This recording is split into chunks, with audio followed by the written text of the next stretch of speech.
welcome back to Heaven's Secret, and it's new update time. Just very excited because they gave us a little bit of a holiday update. It's a small one, but still, it's something. I also heard they changed the menu, so I want to check that out for the first time with you guys. That's why I don't have the game open just yet. Also, just a few bits of news. So last time I'm going to say it, but I know quite a few more people watch Heaven's Secret. So, if any of you, I'm going to be playing Choices, I think, like, Monday, I want to say. I'm going to be playing Choices then. So, I'm looking for votes for any stories, in particular, that you might want me to play. Right now, it looks like, well, we'll go over what's in, you'll find out what's in the lead right now. Actually, it's a tie. But, yeah, so I'm super excited for that, to start that out. In other news, I did my anatomical ultrasound. If you didn't know, I'm about 6 months pregnant. I'll be 6 months on Christmas Eve, actually. And we have a little ultrasound for you guys, so go ahead and see her there. Oh, I'm having a girl. Sorry. I didn't mention that. I'm having a girl. But yeah, that's her. But yeah, just go ahead and show you that. But we're going to go ahead and get started. Let's go ahead and open this up. I don't know how long it'll take to open. Okay, let me get it in full screen. So we're ready to go. Oh, that's new. Okay. That is new. All right. Okay. I don't hear the Christmas music yet. It might kick in a minute. Will they still have Christmas music? Oh. Whoa.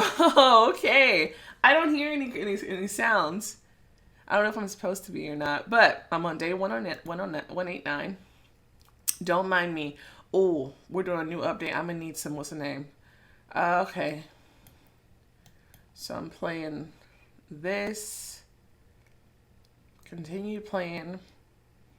Open. Wasn't there supposed to be like, will they show you your stats on a thing? Okay, and they've changed the pictures.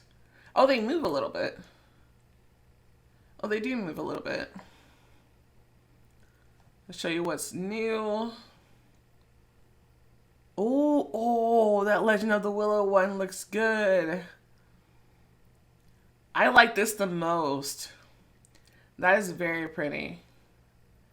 Vlad with this little smirk there. We don't get to see that smile often. What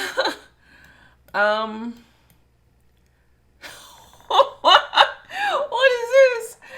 Hold on. Dear friends, 2020 is coming to an end. Even though this year was rather tough, we're confidently looking to the future. We'd like to thank each and every one of you. We've all lived through dusk and dawn, storms and warm days, together with Romance Club. This wonderful game wouldn't exist without you, our dear readers. You're the ones motivating us to move forward, soar to new heights, and bring you joy with our spectacular stories. The development team of Romance Club wishes you a Happy New Year. Let all of your dreams come true in 2021. Good luck to all of you, and stay safe and healthy. Okay. So I'm glad I clicked over there. We have a nice little message there. I guess these are the ones I'm playing right now. I don't know. Okay, do we open that? Okay, let me just proc this ad really fast. I might need to get some more gems. I'm definitely going to get some more gems. Who am I kidding? Why is this? It kind of seems like this is like season 1. I'm confused. Okay, give me a second. Let me hit open. Okay, here we go. Here we go. So, okay, we do see our stats. So 42 angel points, 35 demon points, and 29 glory points. I think glory is what's in the story. Okay. Episode 5, season 3. Okay. And I'm 76% done with the story or the season. I wonder what that has to do. And what does this button do?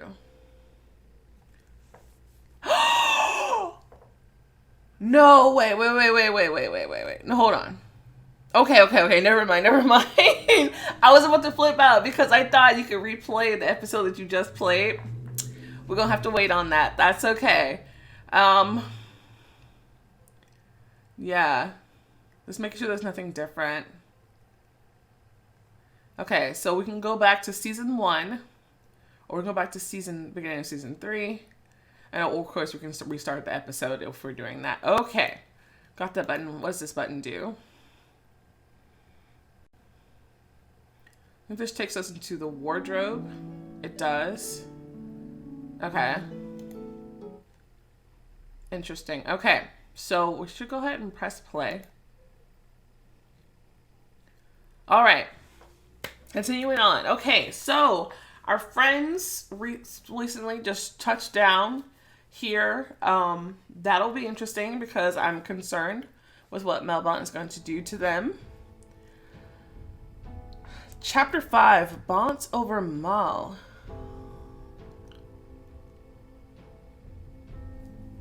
That is an interesting title. Okay. Melbaunt stood over the maps. He enthusiastically marked something without paying attention to me. Those are my friends. Can I see them? Please? He slowly looked up. The expression on his face made me feel small, silent, and cowardly. I obediently and anxiously waited for his answer. My heart skipped a beat when I heard his calm but menacing voice.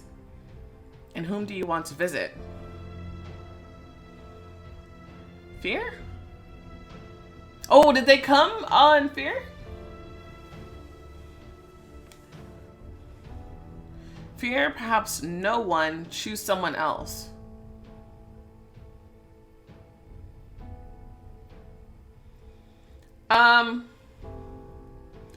What does perhaps no one do? Does that mean I'm making a choice for Melbaunt or no? Let's say choose someone else and see what that does. Lucifer or perhaps no one. Okay.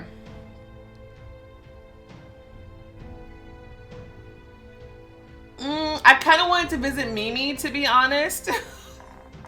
I don't really want to visit Lucifer. Sorry. I'm so sorry. Lucifer fans, I know. I know. But, I'm gonna go maybe the less traveled route and choose perhaps no one, actually. I'm sorry. Okay, let's just see what happens. No one? I swallow with difficulty. It's not worth angering him. Yes, sorry to bother you. Melbaunt pointed at the door. I'm busy, we'll talk later. Obnoxious, okay. The mirror was broken, but I could still see myself. I felt like a puppet dressed inappropriately for the show, or a dirty doll about to get changed. That's what I've been saying this whole time. That's what she felt. She feels like as a main character, just kind of like someone who just being dragged along with the punches. You know what I mean? It's like, where's the feistiness she had against him last episode, in episode 4? Like now she just kind of like meekly following along again. It's like, okay, sure. Therefore, I obediently stood at the mirror. They've been using that word. It's the second time they used that word. Obediently stood at the mirror and waited for the outfits prepared for me. Melbaunt's orders. I have to obey. I quickly learned this rule. You're being smart. Melbaunt is kind to those who play by the rules. I don't like that. I feel like we've backtracked. AD took several clothes from the heap and handed them to me. Why did you do this? Did what? Join Melbaunt. You already asked me that. I'm not tired of asking yet. I handed the clothes back to him. A bit too big. He started digging through the pile of clothes again. It's not like that. What are you talking about? You think I forgot what Fincio did? It's not like that. He threw a few more options at me. This should do it. Okay, yeah, and last time I thought that he might be trying to get revenge against Melbaunt, but then I remember, yeah, that Fincio was the one that killed Sammy. So he's here because he probably saw Fincio in the sky. That's probably who he saw. And then he quickly made a decision that he needs to get close, keep that guy close so he can figure out an opportunity to kill him. So that'll be interesting. And I'm down to help him with that. This should do it. Okay, we're gonna be dangerous. Ready for battle. Ready for what battle? A battle in the bed sheets? Dude, where are your clothes? Or average. Oh my goodness. Oh my gosh. Where are your clothes? I like it though.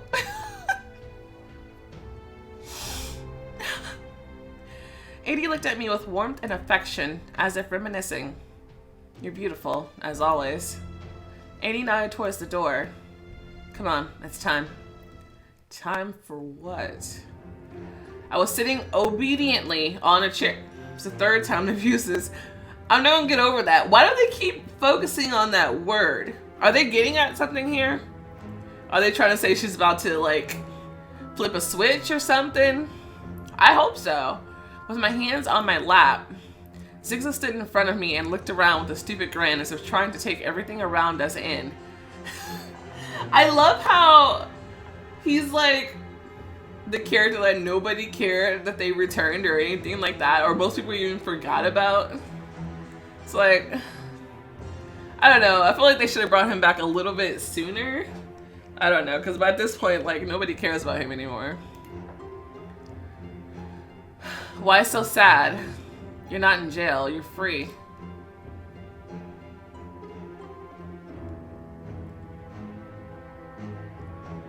Thanks for that, or bullshit. Why is that?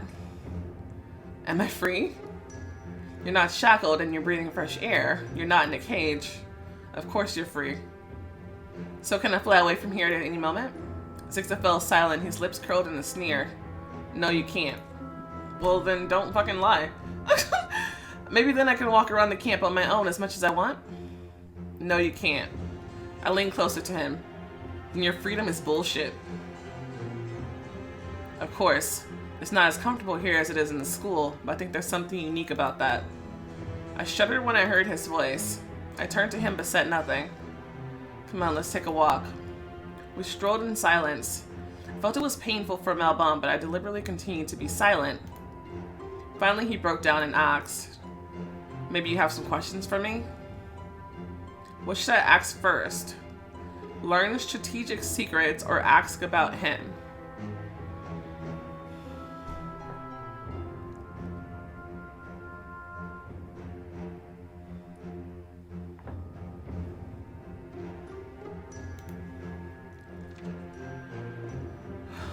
Do you consider yourself more of a demon? How does it feel to be in internal darkness? I've got no questions.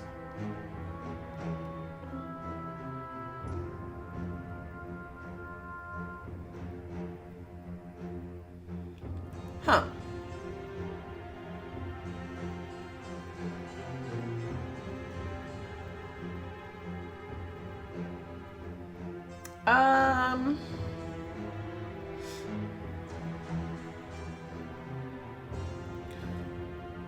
Kind of interested in this one. In the darkness lived only the darkest side of my soul, and it survived only for revenge. I was like a red-hot stove, and the moment I reconnected with my good side, it was as if someone poured a bucket of ice water over me. Now I'm thinking more soberly. But there, I was so furious, consumed by hatred. I watched my plans slowly come to fruition. I was pulling at the strings, trying not to overdo it and not burn them to ashes with my anger. I'd rather cease to exist than return there again and be left without... Left without what? He fell silent, pursing his lips angrily. And be left without Bon?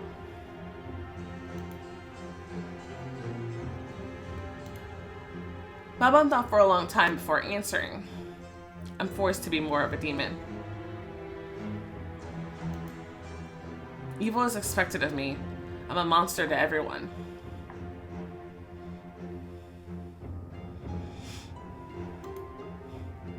They wanted to destroy me as soon as I was born. They want to destroy me now. I just adjust to the world that they created. That sounds like an excuse. He turned to me. I'll destroy them all, and I don't care if I'm a monster in the eyes of others or not. I'll do whatever it takes to achieve my goal. I don't buy that. And what is this goal? He said nothing. That's the question I have the most. That's the one I wanted answers. What is your plan? Okay, so you destroy all of them, and then what? Like, well, okay. Malbon looked up at the sky. I want to show you something before it gets dark. Night falls fast here. Are those the Sabantra things? Oh lord. He's just keeping them in there like cattle. What appeared before my eyes struck me, frightened me, and evoked in me both admiration and horror. I froze. Back in the days when angels fought demons, each side wanted to tame these birds. Sabantras are fast, strong, and violent. They are perfect warriors. But no one ever managed to tame them. I thoughtfully looked around at the flock of Sabantras, almost holding my breath. Except you. Except for me. There is a dark force in me that they obey. He stood behind me. I felt his breath over my ear. They cannot defeat me. Suddenly paralyzed by fear, I whispered, "What are you trying to achieve?" I turned towards him and began to examine his face. He looked at Sabantra, seeing each of them at the same time as if not noticing a single one. He was thoughtful, serious, and ruthless when he replied, "I want to kill Shefa."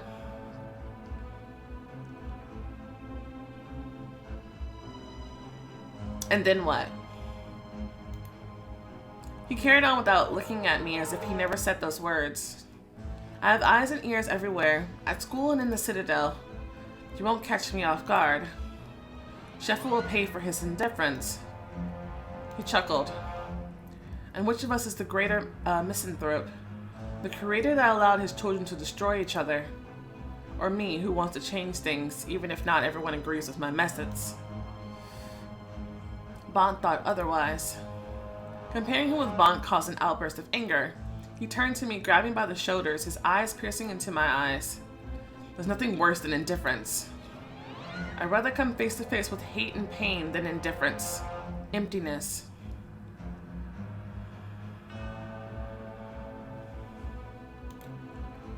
Because there's no life in it. He released me roughly, almost pushing me away, but he immediately calmed down. He exhaled. He regained his former composure and spoke in a calm voice. Come on. A reunion awaits you. Reunion?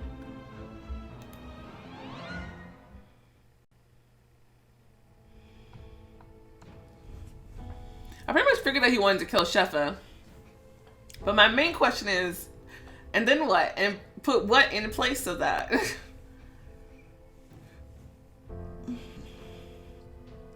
It's like, what are you gonna do then? Just have like a world of like chaos? I don't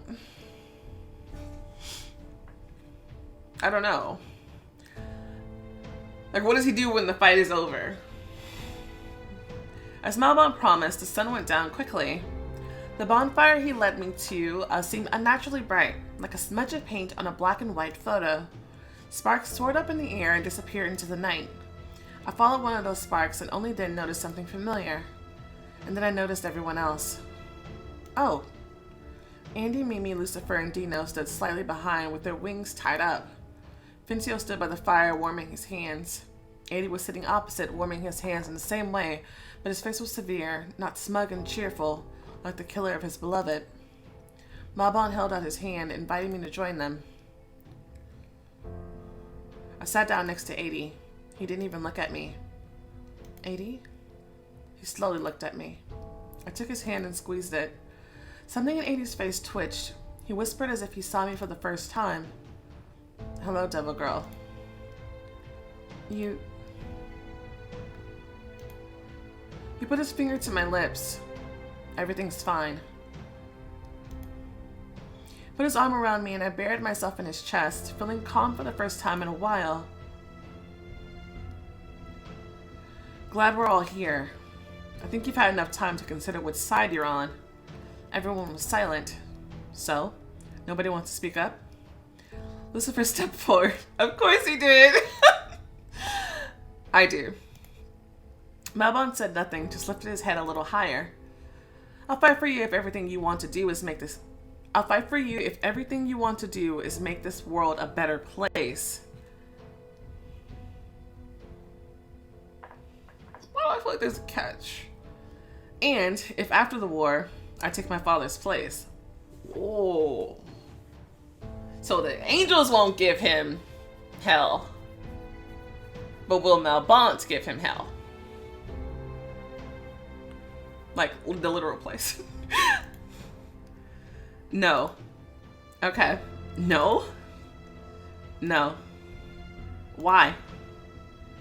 I'll decide who'll take his place, because from now on, he will be equal to heaven. Hell will be equal to heaven.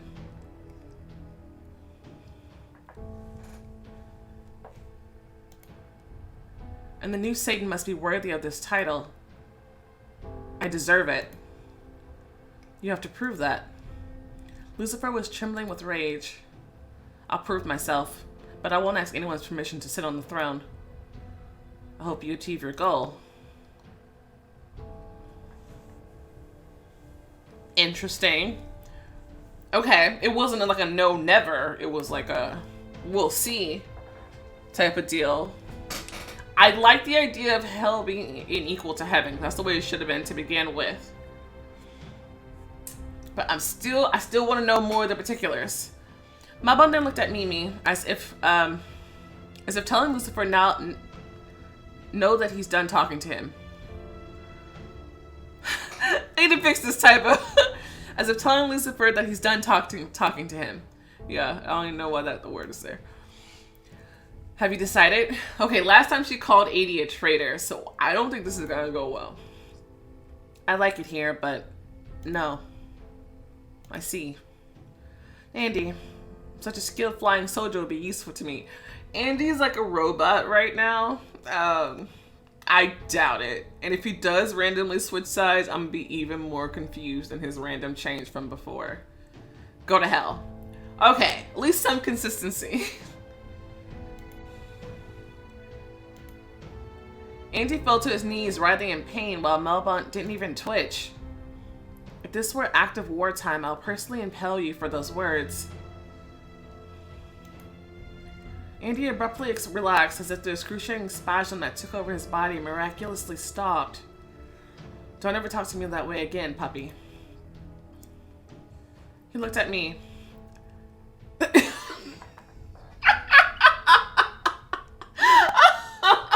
What about Dino?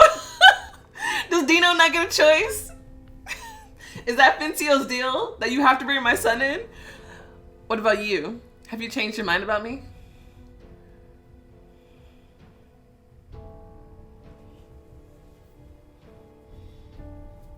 Here's the thing. While I'm interested in romancing him in the interim, I'm not down with the way he runs things. I'm gonna be honest.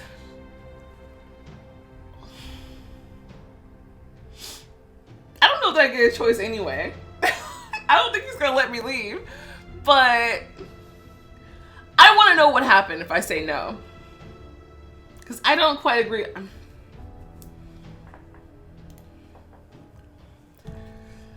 His face showed no emotion, but it seemed to me he put great effort into it. Well, that's a pity. Your connection with Malbon is weakening. Let me see how the rest of the scene plays out. I'll think about it. I just don't like his ideals. But can I help him if I'm not here? Oh, I don't know. Give me I didn't think about that. Malbon wanted to say something else, but Dino spoke in a loud, demanding voice. No one will follow you. Did you decide that? Yes, I did. Son, be quiet. Don't say words that mean nothing to you. Malbon stepped aside, watching from the sidelines yet another show. You don't know anything about what I went through. Cry us a fucking river, bitch. Dude, is he serious right now? About what he went through? Really? Nothing. You ran around murdering children for no fucking reason at all just so you can get your revenge? Get the fuck out of here about what you went through. You fell in love with a woman, but the world shouldn't pay for your romantic failures. I made this woman. I built her up. Wow! Seriously? So because you see her as some kind of fucking toy, that means she should do whatever the fuck you want? Fuck you! I introduced her to Crowley, persuading him to become her mentor. I introduced her to the elite and unclaimed. Everyone laughed at me. She knew that I loved her. I was supposed to be sent on a mission where time stood still. It would have been a year for me, but for Rebecca, it'd be a whole lifetime. I could have lost her. I told her, oh Shefa, I was honest with her. She knew, she understood everything. And she was silent. Cruelly, mercilessly, murderously indifferent to the fact that I take her silence as a yes. And I gave up everything, afraid of losing her. I confessed my sin to the Citadel Council, and she didn't need it. Women are like leeches. They are poison, infection, and toadstools that devour everything. Men are created to lead the way, and women walk this path as if this road belonged to them from the very beginning.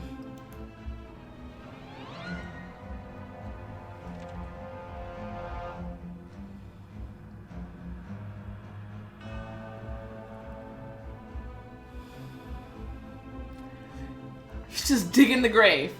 Just digging the grave.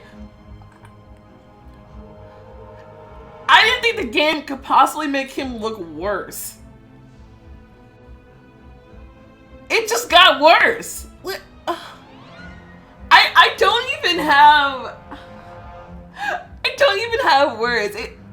It's just time for this guy to die. It really is. He gotta go. Like I don't even have, like, I can't take him seriously enough to get angry about it. I just like, what the fuck? You're a coward. Me? Who else? It's easier for you to put all the blame on women who rejected your feelings than to admit your weakness in front of her in life's hardships. You were insecure and wanted to force my mom to stay with you, to make her feel indebted and responsible for the feelings you had. You paid for your feelings, not mom. You made the sacrifice because you wanted to. But the victim is always at a loss, otherwise it's not a sacrifice but a deal. Oh, shit! I like that, but the victim is always at a loss, otherwise it's not a sacrifice but a deal. Whoa! Hold up. Do you get it? She forced me. Nope, nope. Over his head. He's gone. He's gone. There's no saving him. I don't want to. His cry was a cry of despair. She had no compassion for me. She laughed at my fall. And I laughed at Sammy's...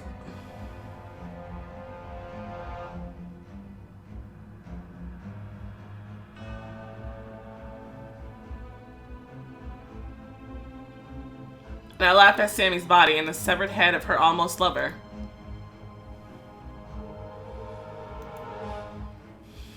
Now it's my turn to be selfish, ruthless. Now it's my turn to walk on heads. Okay, that's enough to make me angry. AD jumped up. Oh, is this it? What is this thing in the sky, that rift back there? He breathed heavily but didn't say anything. He was shaking. Fincio also stood up leisurely, smiling haughtily. Poor baby Sammy, but it had to be done. His death was necessary. You're on Malbon's side now, right? AD's lips slowly parted as if he had to force them, and his hoarse, choked voice was heard. That's right. He walked around the fire and stood next to Fincio. He reached out his hand for a handshake. Fincio looked at it with interest, hesitated a little, but in the end, he held out his hand in response. AD sharply pulled him towards himself, roughly hugged him so that his lips were at Fincio's ear. The silence was excruciating. and we all could hear Adie's quiet whisper. You didn't kill Sammy. You killed me. Oh, Adie. Oh, no. That makes me want to cry. It was one hand movement. But Fincio flinched. They slowly pulled away from each other. Fincio pulled a long, curved knife from his own stomach. Wait, he's a, oh wait, can I kill him? He writhed in pain but forced himself to straighten up. He looked at Adie, surprised, even with some newfound respect. Fair enough. For Sammy. With one sharp movement, his hand went straight into Fincio's wound. Adie tore something inside of his enemy, and Fincio fell to his knees, already choking on his own blood.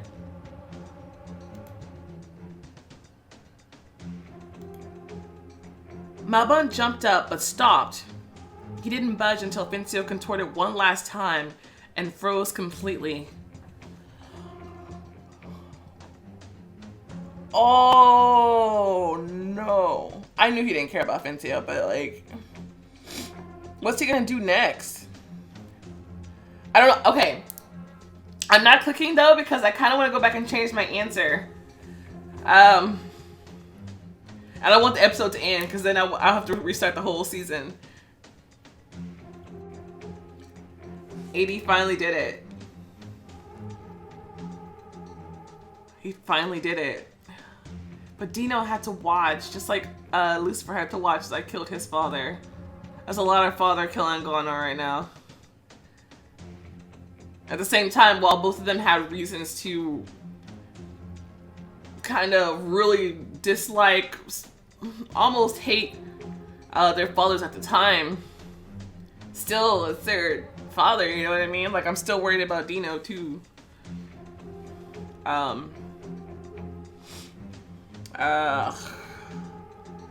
Guys, that line though, Adie is like, you killed me. Oh my god. Okay, let's just go back so we can continue. Okay, here it is. Okay, I changed my mind. For better or worse? Oh, interesting. Interesting. Okay.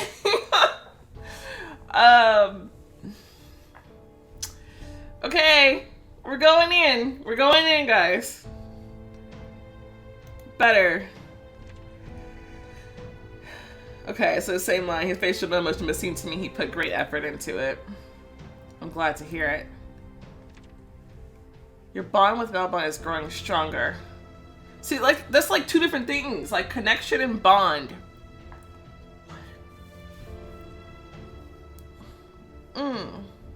But you can't build your bond if you just say no. Huh. It's almost like you, at this point, you have to also build your connection to build your bond. Okay, so we're gonna go through the whole Fincio thing again, but I'm just gonna quickly click through. We're back. The Malbon swiftly came up to Adie. Oh no. Do not kill Adie. I will not be okay. He came up to Adie and pressing his hands to the demon's head overpowered him. Adie, like Fincio, fell to his knees. Wait, overpowered him or did you kill him? No. Adie? Had a confused look on his face. We could see poisonous black lines waving under his skin disappearing. The poison was soaking deeper into his flesh. You knew what you got into, Adie. I threw myself at him, shedding tears. Adie! He croaked. Everything will be okay, remember?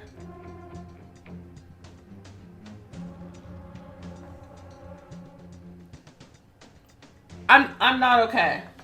I'm not okay. Adie fell on his side. His eyes looked empty. He was staring into the abyss of non-existence.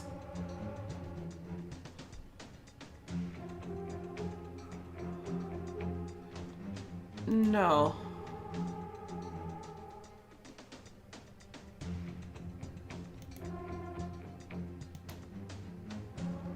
Huh?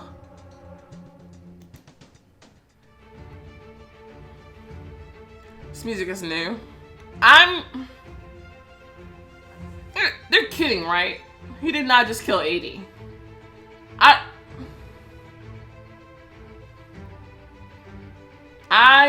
can't. I don't know if I can deal with that. I don't know if I can deal with that. I don't think I can deal with that.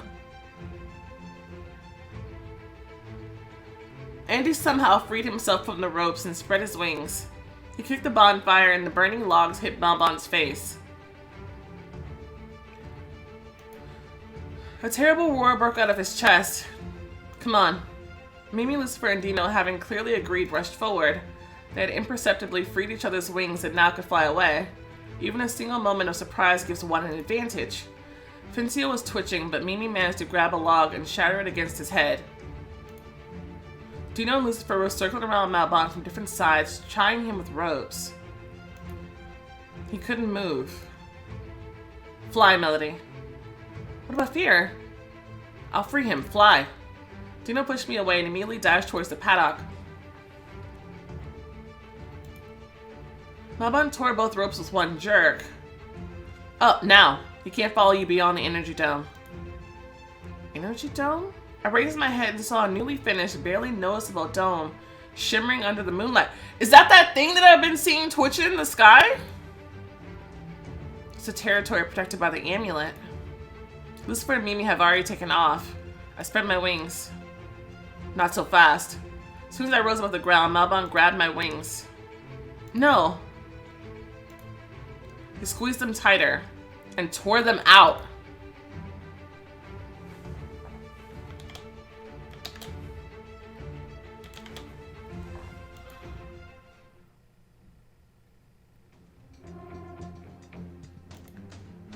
I fell to the ground. For several seconds, I was on all fours, trembling with pain, feeling a trickle of blood dripping down my back. Melody, no. Mimi's scream was heard from somewhere above. A thought flashed through my head. They're far away. They'll save themselves. I'm not as strong as I used to be. Because of you. You have great strength, but it's mine. Mine, do you understand? And I heard a voice inside my head. No. His power is in me. I got up. My legs were trembling, but I powered through. I stood in front of Malbon. He didn't move. He looked sullen, and then he smiled. I tore off your wings. Let this be a lesson. I tightened my back muscles. I can do it. I can do it. I can do it. With one painful jerk, new wings grew out of my flesh. Like a fairy. Flaming. Oh! Now those are dope. Oh, those are expensive. Burnt. I want my wings to be burnt. 102. Oh, but unlike those other ones with the half ice and half fire, those look cool. Those are cool. I like that, guys. I like that. I'm gonna tell you. I gotta get those. I have to. I opened and folded them again, testing them. Oh, you get glory for those. I looked at Malbon. He was still smiling. Don't follow me. I won't. Do you remember my promise? Will you be my enemy now? He nodded. You can fly away. I will give you a 15-second head start. My wings flapped. 1. The ascent was fast but challenging. I was choking on pain, but Malbon kept counting, and that gave me strength. 5. I reached the edge of the protective dome and turned around. Malbon looked at me with a grin, but his eyes were serious. His look scared me. He'll keep his promise. Melody, quick. Dino was approaching me with fear flying next to him. Fear. 11. By this time, a whole army had gathered around Malbon. He raised his hand, gesturing everyone to stand down. Malbon looked as if he was about to start a race, and his face had the look of amusement at the upcoming chase. I was flying, trying to focus on the ones in front of me. I was afraid to turn around. I was afraid to be distracted even for a second. But then I heard Bon's voice and I understood. The game was on. 15.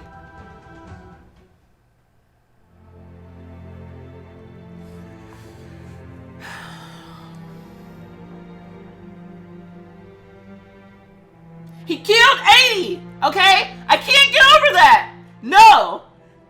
I am done! I am done! No!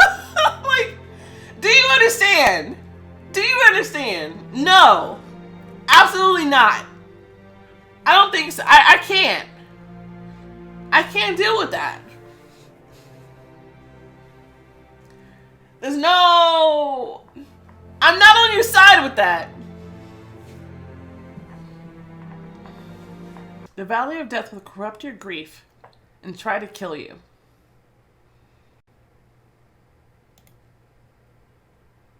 I'm not okay. I'm not okay, guys. I wanted to figure this thing out with Malbon. I really did. Killing 80, ripping my wings out. I had enough people ripping my fucking wings out. I still got it up from Miss Alina. I haven't forgotten. Chapter 6, Mal over Bon.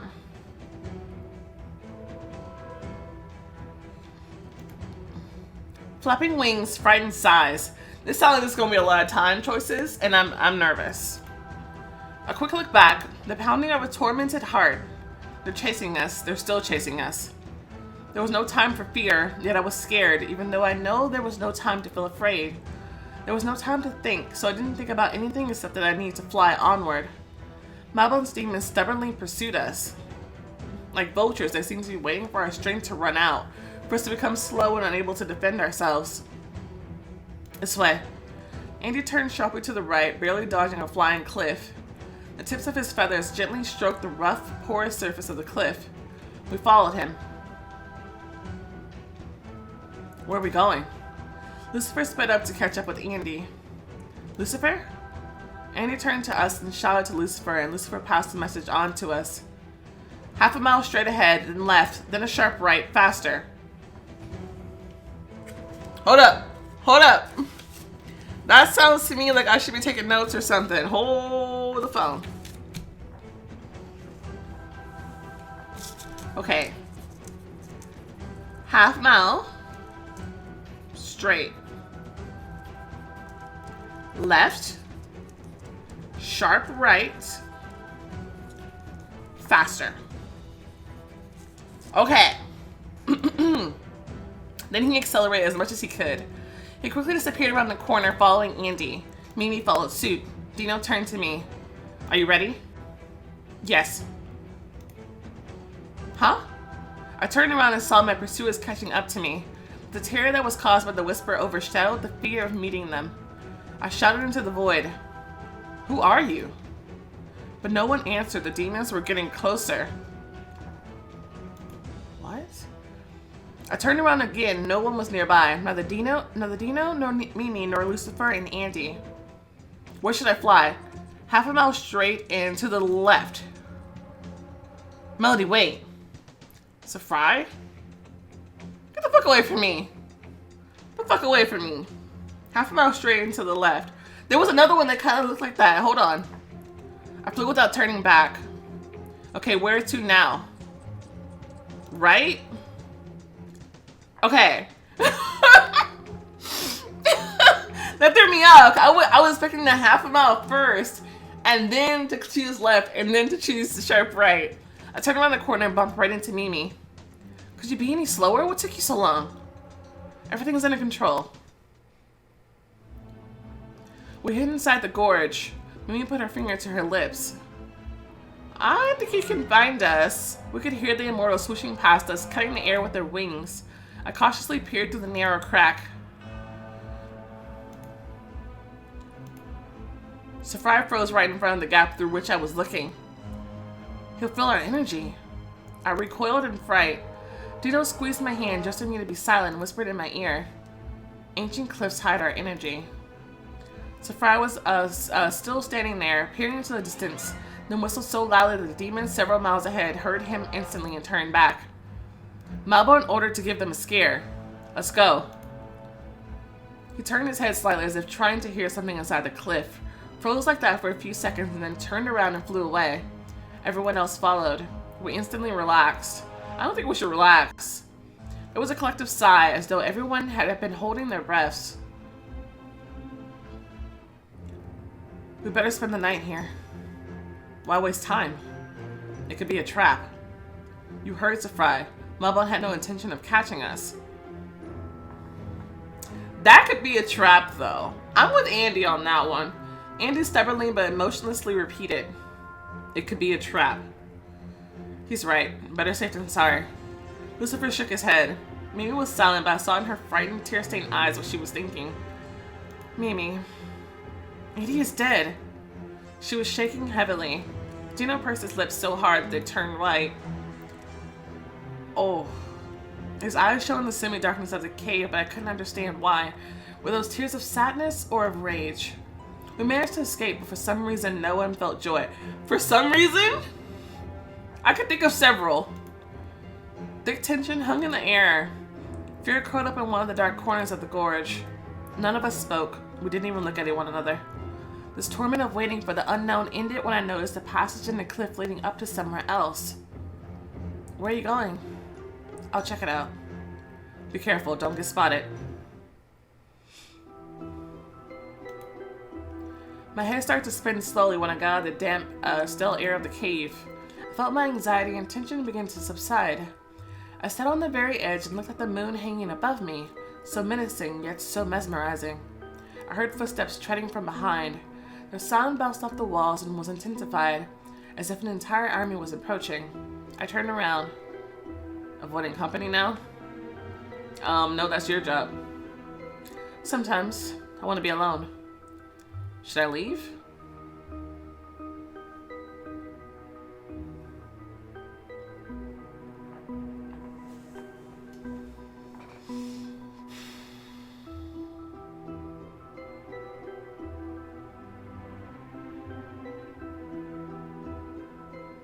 Until I can make up my mind, yeah, dude. You're distancing yourself from others. That seems to amuse you. No, but I get it. Lucifer returned to the others. Yeah, you should. That's what you always do. I stared at the moon as though if I looked long enough, its cratered face would start moving, or start smiling and making sounds. And I'd suddenly hear the answers to all of my questions and to all of my disturbing, paralyzing thoughts. That I would just hear something, anything. But the moon was silent, so were those who were in the cave. Stakes are high, and my decisions could be the end of me. But first I've got to figure out exactly what I want. Tired of searching for an answer, I returned to the cave. We all had a sleepless night. Nobody slept, but each of us was stubbornly silent, pretending to be asleep. Only when the sun rose did we begin to get ready for our journey, still without saying a word. We were greeted at the very entrance as heroes, as pilgrims who traveled Santiago's trail, as survivors after the war.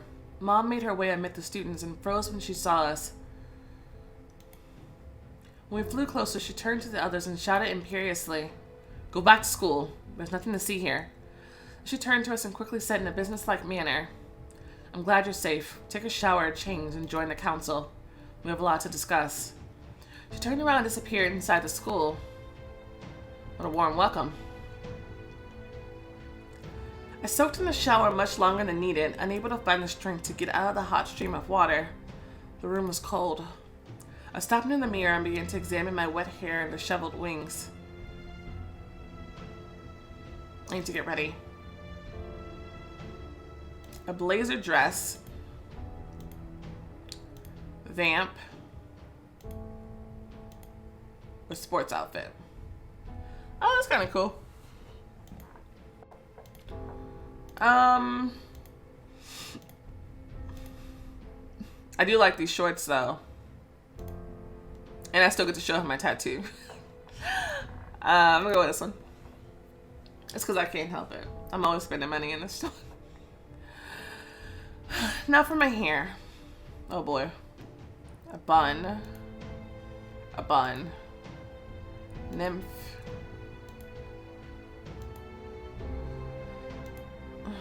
What's up with these hair color options? I can never reconcile with this.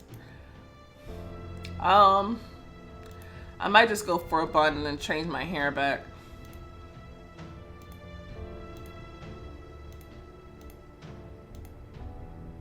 I'm gonna go for a bun. I'll leave it for a little bit. I knew it was late, so I wasn't surprised I was the last to come to the council. Mom was talking about something, but immediately fell silent when I entered. Now, everyone is assembled. Take your seats. Lucifer, Dino, Andy, and Mimi sat on one side. Miss Lena, Geralt, Mom, and Maman on the other. The others weren't there. Mom was pale, anxious. She cleared her throat and spoke slowly. I've already been told briefly what happened there. I'm really sorry for 80. Are you? He avenged Sammy. Fencio got what he deserved. Hush, Mimi. Maman turned to his daughter but noticed the expression on my mother's face. Are you okay? Mom hastily but a little nervously straightened up and looked at me. Yes, let's continue. Are you really mourning him? Oh, Lord. Melody, you've been in the camp the longest. Malbon kept you close. Tell us everything down to the smallest details. What have you learned? So I tell them everything I've learned.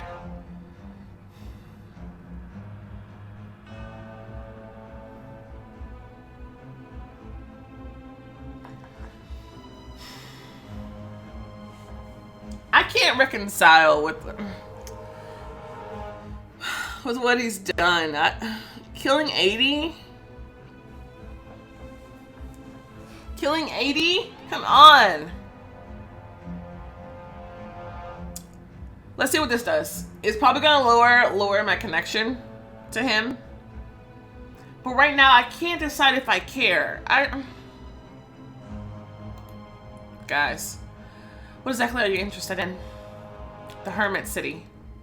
Scattered containers, escaped prisoners, and all this is hidden in some unknown place. Any other clues? Your connection with Malbon is significantly weakening. He tried to recruit us.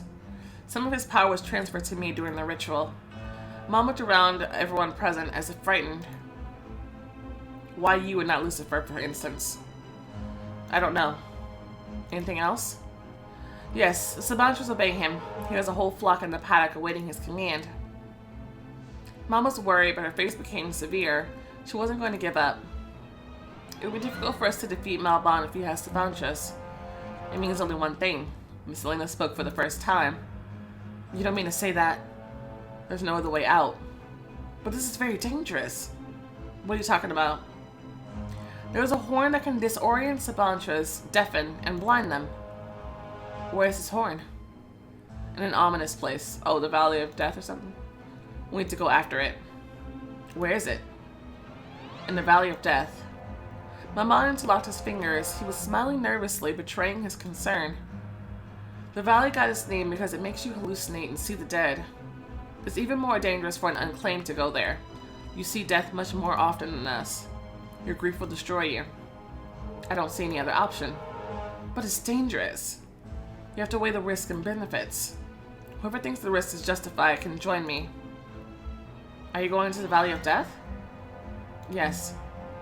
I'm coming with you. You've already put your life at risk too many times. I'll be there for support. I'll help you escape memory lane if it comes to that. Okay. Anyone else? I'll go. Mom looked at him inquiringly, then slowly as if reluctantly, she said, Okay. What about you, Geralt? I'm going. Miss Lena? She shouldn't go there. Mom got up from the table. Well, then it's decided.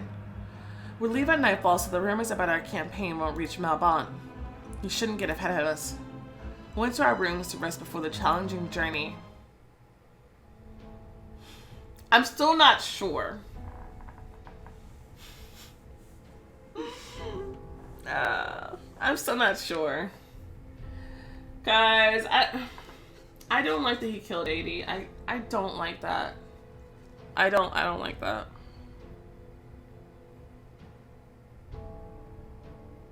I should have had him kill Andy. Then nobody would have cared. Like, they're trying to make this hard. They're trying to make this hard. Like, okay, you want to go after Malbon? Well, let's make him into a complete asshole.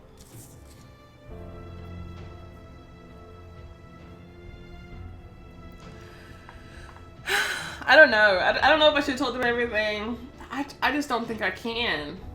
I don't think I can with him. I'm kind of done. I don't want Shefa to ultimately be victorious either, but I don't think I can with him.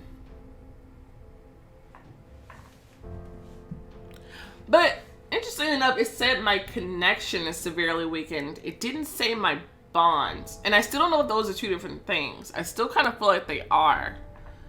I don't know, guys.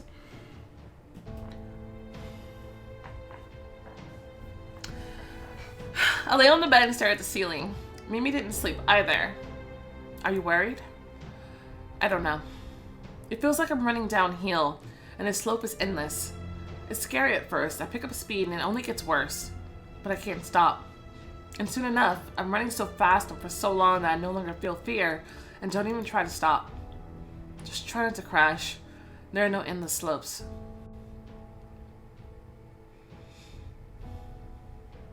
The door opened. It's time. As soon as we left, I caught Lucifer's eyes on me. He had his usual poker face on, but his eyes were thoughtful. Fly straight towards the ebony tree. Oh, hey. Sometimes I forget that my name is a color. If I didn't know, my name is Ebony. That might not be obvious because I always name myself Melody. But sometimes I forget my name is a color, so then it pops up in like movies like Snow White or something like that, and I'm just like, oh hey, my name is there. The dragon knows this road. Fear. I mounted fear. I meet you at the entrance to the valley. Don't even try to enter alone. I'll act according to the situation. No, you wait for the others, period. I heard you. Why does it seem to me that you didn't? I sure.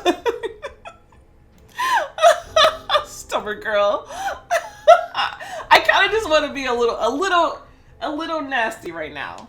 I don't know. I'm tired of people following people's orders. I really am. Done. Mom turned to the others and signaled them to take off. Everyone soared up. We left the ground behind.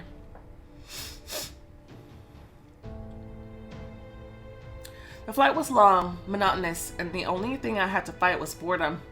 But the closer we got to the ill-fated valley, the harder it became to breathe or move wings or stay afloat. The air became heavier, saturated with the smell of incense and tears. Death lurked ahead, although it couldn't be seen. A wave of dust rose as fear landed.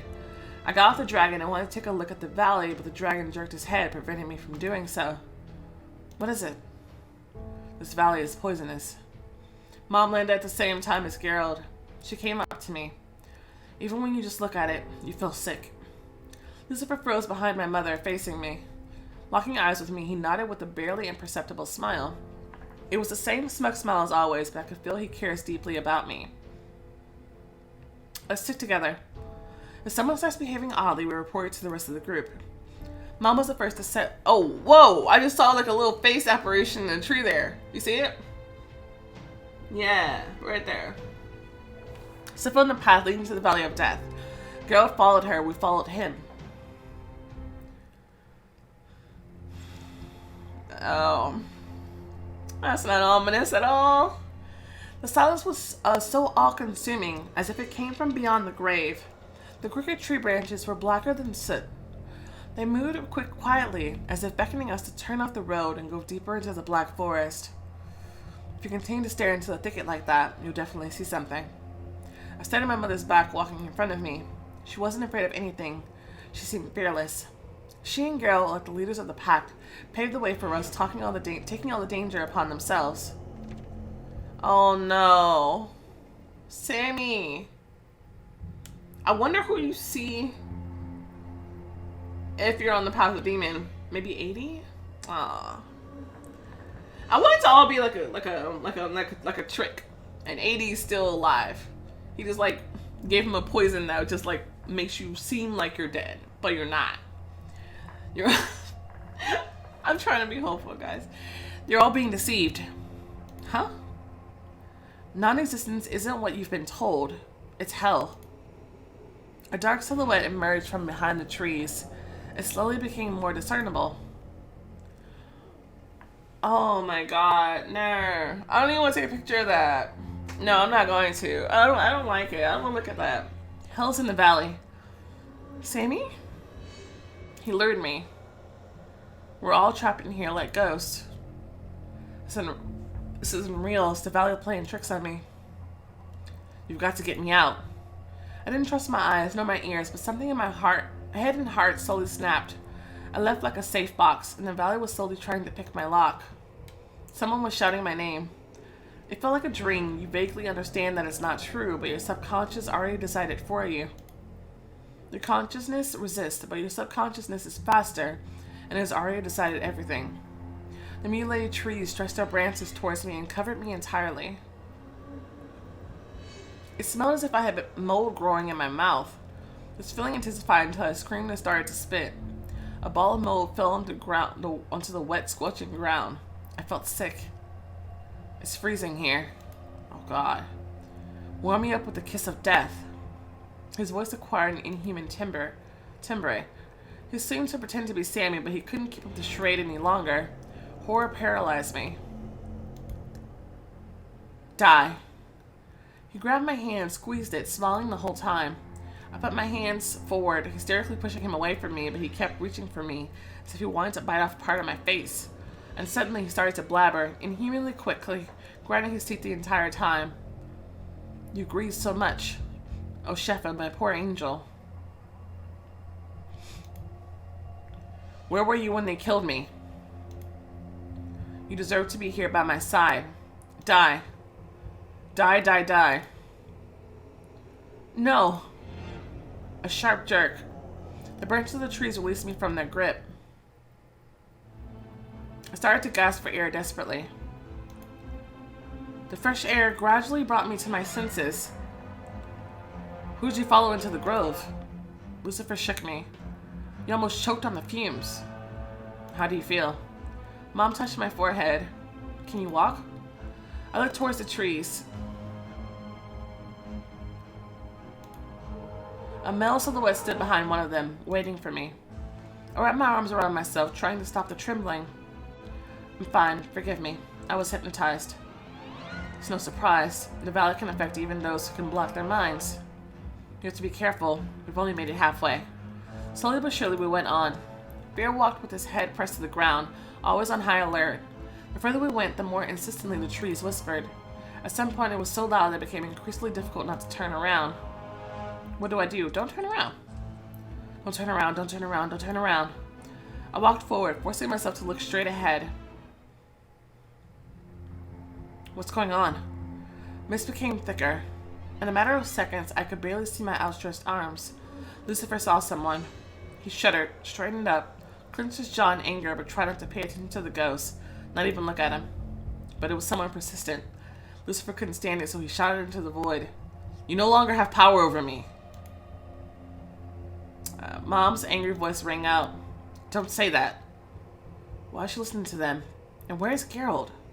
They were in front, swallowed by the mist. It surrounded them like a spiderweb, keeping a fly captive. Geralt stared into the void, but clearly saw someone. I could hear bits and pieces of his words. No, it won't. She was able to survive it. No, she's good. Who is she?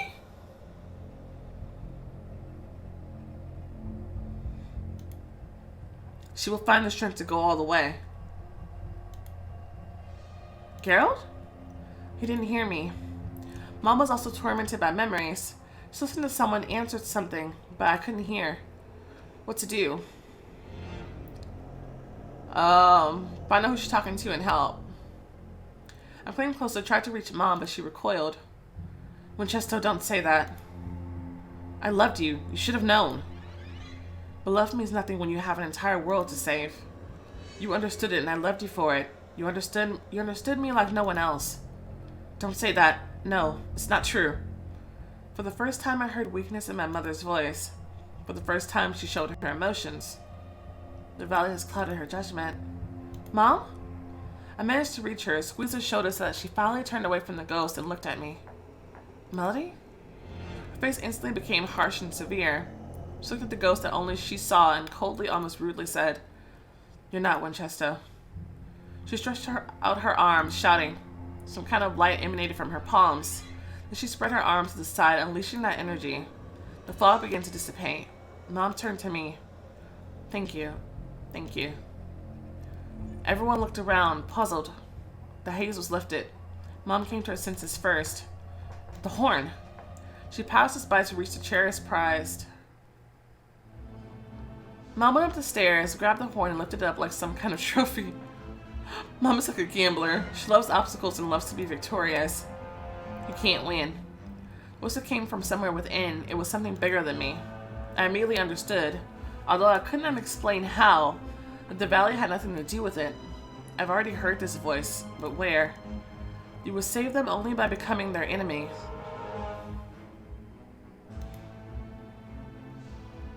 You will save them only by becoming their enemy. Who is it? The voice didn't answer.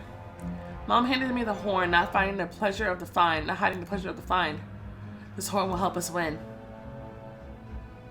Horn of Sabantra. I reached out to touch it, but the horn slipped out of my mother's hands, right into Malbon's hands. Our separation was short-lived. Did you miss me? A dozen demons stood behind Malbon. How did you know about the horn? Apparently someone told him. It was easy to guess that this would be your next step. Mom kept her back straight, but she was tense. She inhaled heavily and exhaled almost menacingly and said, I hope you don't think that we'll just give you the horn that easily. Oh, I hope you wouldn't. All of a sudden, all we could see were lightning fast hand movements causing energy waves. Screams, turns, flashes of lightning.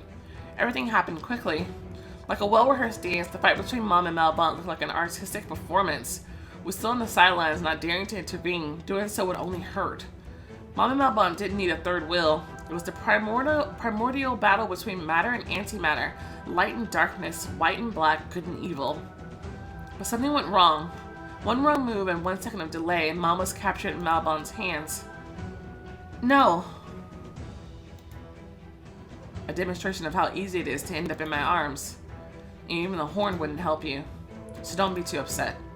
He pushed Mom away so hard that she crashed into a tree and fell to the ground. He gave a sign to the demons, and his mocking, victorious voice regained its former graveness. We have the horn. We're leaving. I tried to help Mom. How are you? She brushed me off and got up on her own. Malbon had already disappeared, and this angered her. The good news is, we know what Malbon's next steps are. To kill Shefa, he needs to get the keys to Shefa's gate. The only pair of keys is guarded in the very heart of the Citadel. That's his next target. That should have been his first target. But he wasted time going to attack the school because of Fincio. Wait. Is there a third episode? Piece of the puzzle is slowly falling into place with the big pictures not looking great.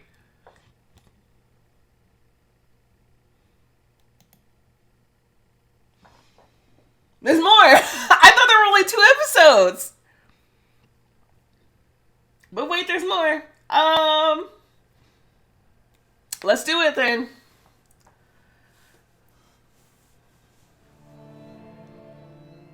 Pour your. Oh, wait, isn't that guy? I don't know. The door smelled like old wood. At first glance, the carvings that covered the door seemed chaotic, but eventually they started to form. Wait, hold on. I'm sorry, I just remembered something from the last episode. It said, to save them, I'll have to become the enemy. Are they talking about the school? Or Malbon? Right? Like, who exactly am I trying to save here?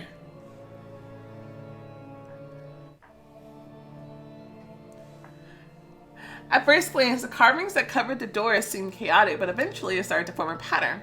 I shook my head and sighed. We've been waiting too long. It's to keep us waiting on purpose, so we'll think twice about what we want to say in there. Why are we even here?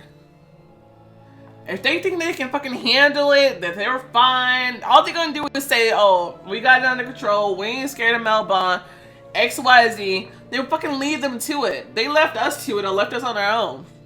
What are we doing here? What are we doing here?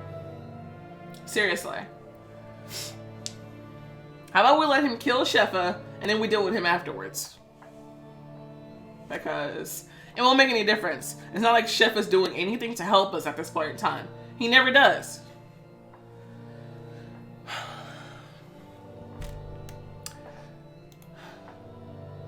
It looks like you didn't expect them to use that trick on you.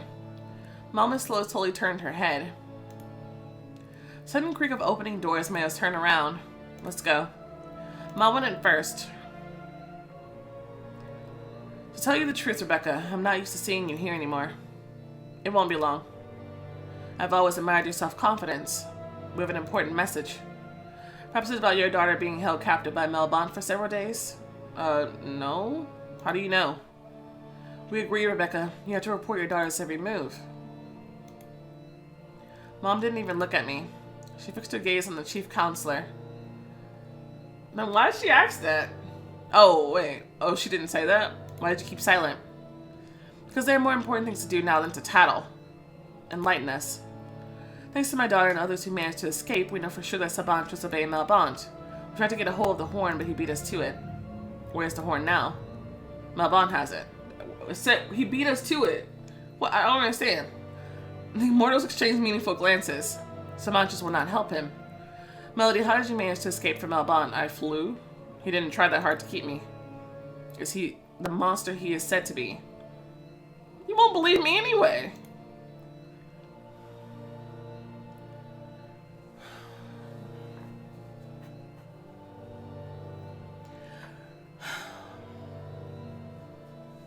I'm conflicted myself right now, so I really don't want people asking me questions about his character, because I don't know how I feel about it. I would have said something else a while ago. I'm just gonna say he's angry and dangerous, because that's all I can say right now. But he's not a monster. The chief counselor smiled, but his smile looked more like a grin. His face instantly aged and became severe, looking like his usually calm expression. What difference does it make if he's a monster or not? He's going to attack us and we have to fight back. What is he after, Rebecca? Are you asking me? A simple school principal? I'm asking the Supreme Seraph who has been suspended from office. Unless, of course, you want your suspension to be permanent. Well, if you act like you already know everything, then what is the point? Like, why are we playing mind games with them? Seriously? If they know everything, once again, and no point in us being here, talking with these stupid-ass people who don't do shit. Like, I'm fine with letting them all be murdered. I really don't care. And they will be murdered. I've earned my place here. I proved it a long time ago.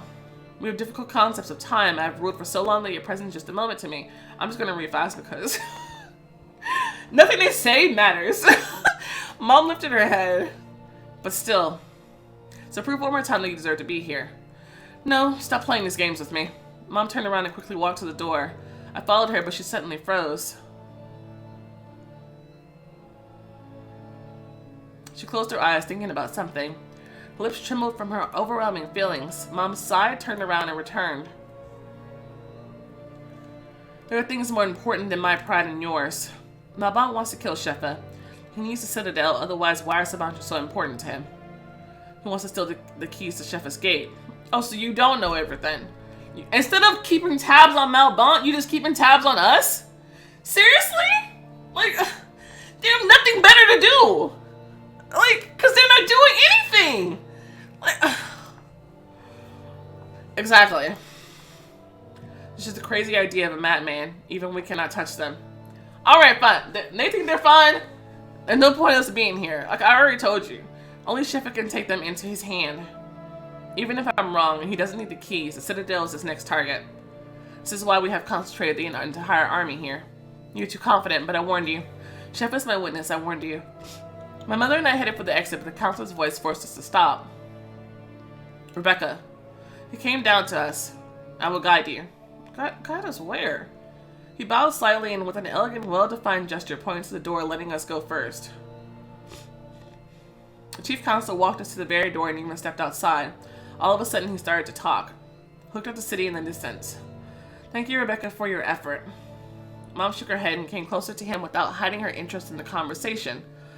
Why are you so calm? Why so indifferent? Anyone but you, Aragon.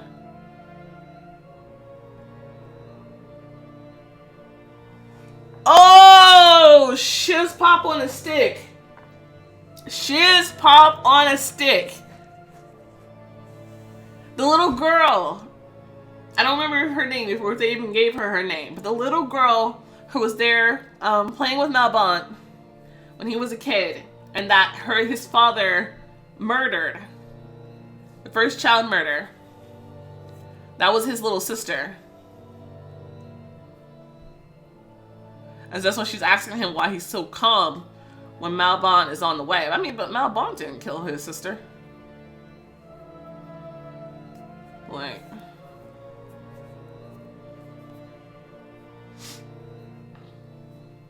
honestly, his sister is only dead because they pushed his parents so far. And that's kind of on his parents too. I'm just saying. It's on them too.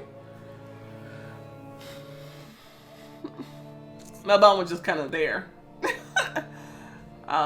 Yeah. And the fact that you weren't keeping an eye on your little sister long enough to let her go into that maze. That sounds like your fault. I'm just saying. Aragon? What did you do?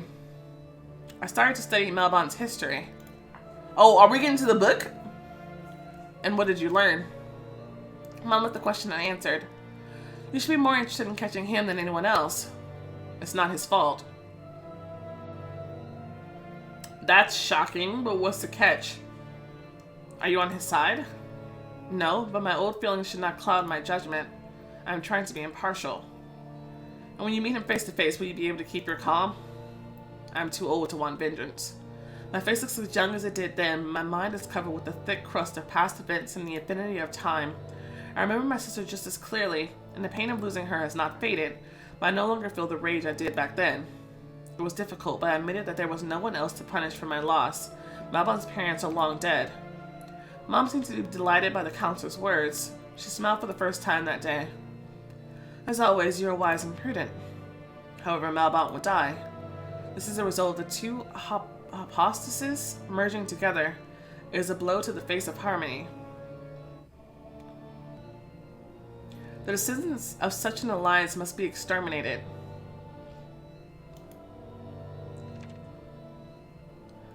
But those who have picked the right side have nothing to fear.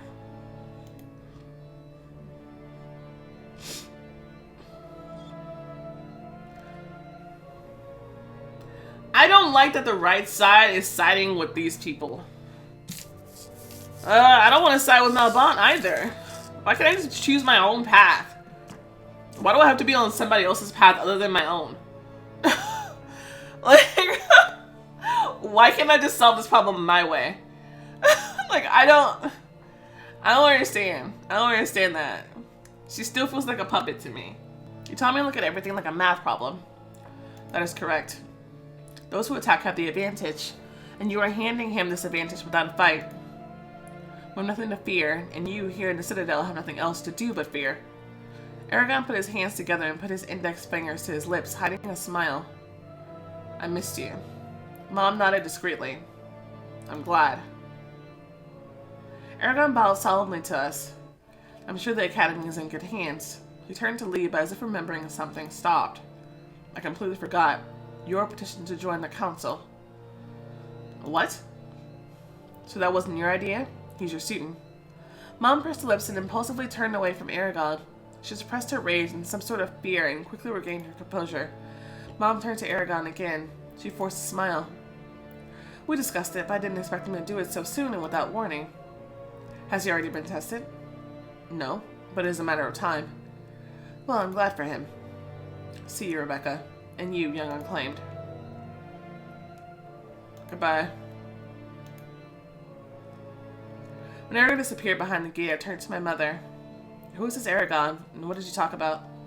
Mom was thoughtful. Her lips were moving, but her mind was somewhere else. Why do you need this information? I want to get the whole picture. Mom sighed. Aragon is the oldest angel I know.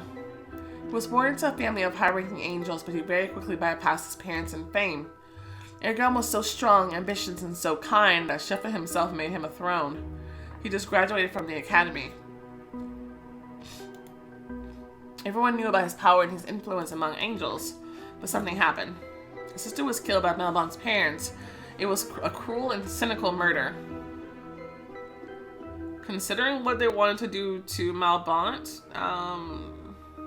but still, yeah, there was no reason to kill that little girl. At the same time, we tore the baby to pieces simply because she didn't get along with her son. That's not what happened at all.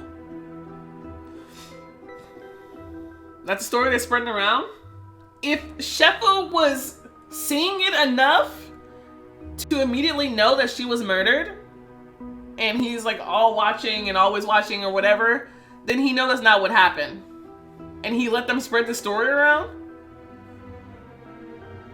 See, that's why I don't fuck with him. That's why I don't fuck with him. Seriously.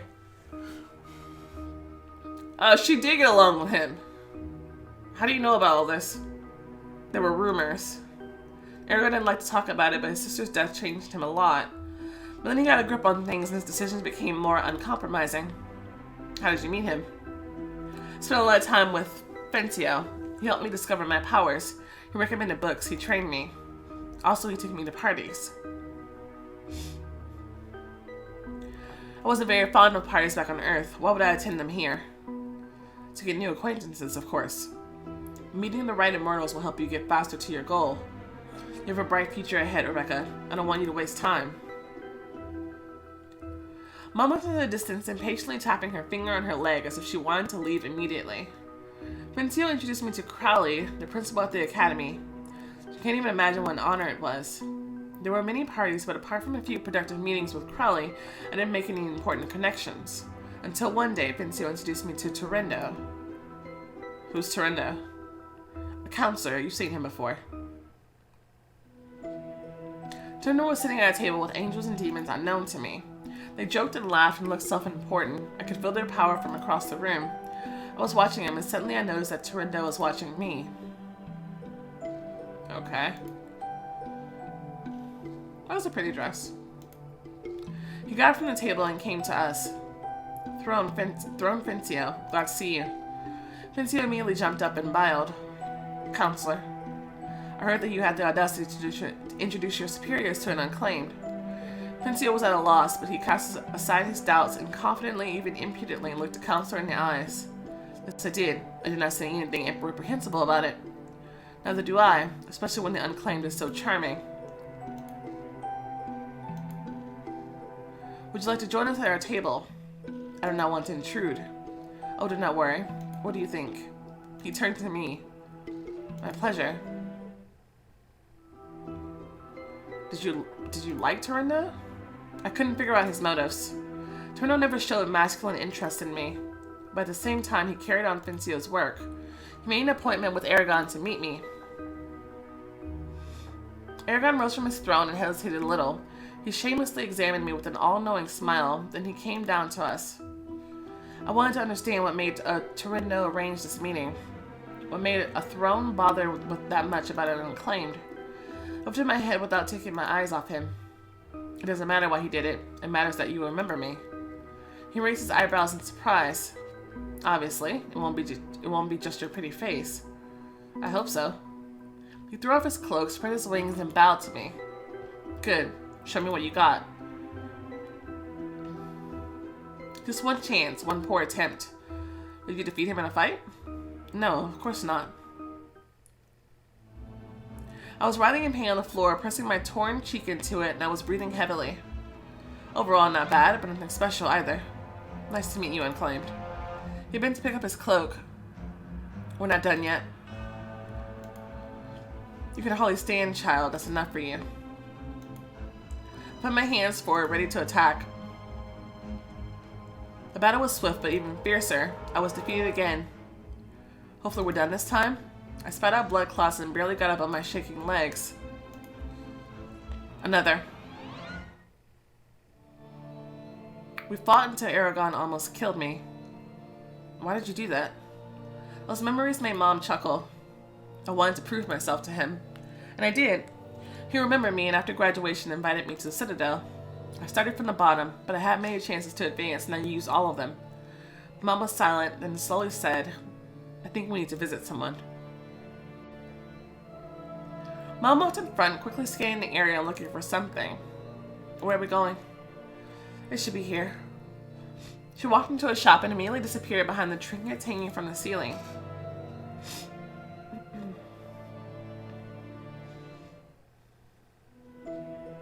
There were lots of flies, teas, and books in the window.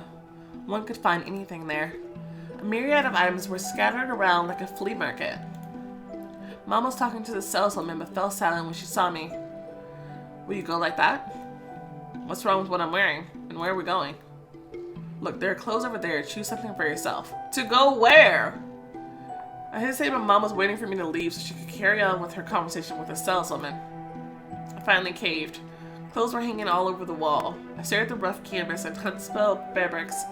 Not much of a choice.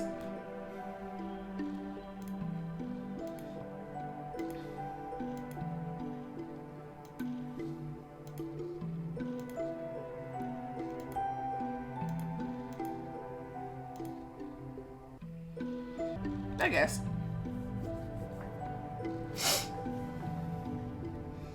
I changed behind the screen and returned to my mother. She looked me up and down and said mechanically, Great, now we can go. What's up with her? No. I'm not moving until you tell me where we're going. Do you want to discuss this here? In the shop? You were fine discussing whatever the fuck you were discussing over there with her. Mom said the last word very quietly, almost conspiratorially. I couldn't get an answer from you till now. Mom straightened up and pursed her lips nervously. We're going to see Yor. Are you satisfied? Stubborn girl. And she left the shop. Because I said that to begin with. We arrived at a house in the outskirts. It was getting dark. We could hear the city's rumbles, but the sounds were muffled. The place seemed abandoned. The windows were boarded up, the vegetable garden was overgrown, and the path leading to the front porch was covered with dirt. However, the imposing architectural style hinted that poverty was not the reason for the desolation of the house. Mom knocked on the door. Nobody opened, but we heard a creak. Then Mom knocked again, this time more insistently. I don't think they'll open the door for us. The door opened. Mom didn't turn to me, emphasizing that I was wrong. She put her hand on the jamb, preventing the door from being slammed in her face. Angela, hello.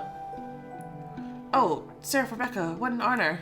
The woman hunched over upon seeing Mom. Mom's visit took her by surprise and her face contorted in servility. Is Yor at home? Yeah. Oh, you're not alone? This is my daughter, Melody. Oh, I've heard about her. It's already dark outside. Oh, of course, come in. Where are my manners? The woman led us into a room where a table was set. 3 plates, 2 clean and 1 smaller with leftover food. Yor will be down any minute. I never eat without him. She took away the dirty plate and brought 2 others. Please have a seat. We sat down at the table. There were semi-melted candles here and there. The boarded up windows probably prevented light from penetrating the inside even during the day. Angela sat down across from us. Help yourself. Soup. Pot roast. Soup. Yor has been very nervous lately. Worried about the test. I wonder why. Oh, I don't know, but he says there's nothing to hide. There was an awkward pause.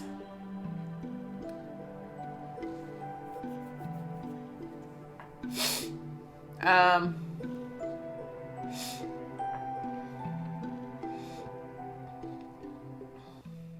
I don't know what to ask about. Because last time when we asked Yor something, I think he's the guy who opened the door for us.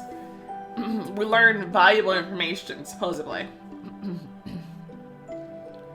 that was when we asked him how he felt about Malbon.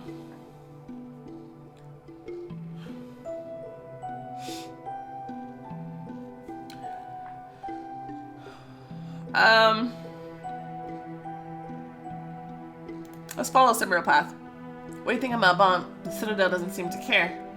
Angela gave a start. She lifted the glass, but it slipped out of her hand and fell into the plate with a clang. I don't want to hear anything about him in my house. Like everyone else in the Citadel, don't talk about Malbon. The more we talk about him, the more powerful he will become. Oh! Shit, I forgot. I forgot about that. My bad.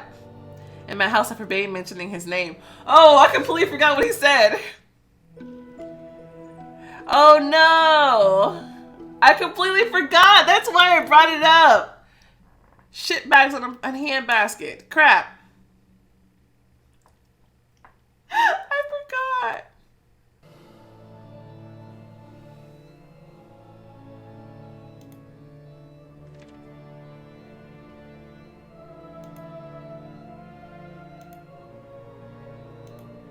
Okay, so took a long time to get back here, and there's still three more answers to choose from.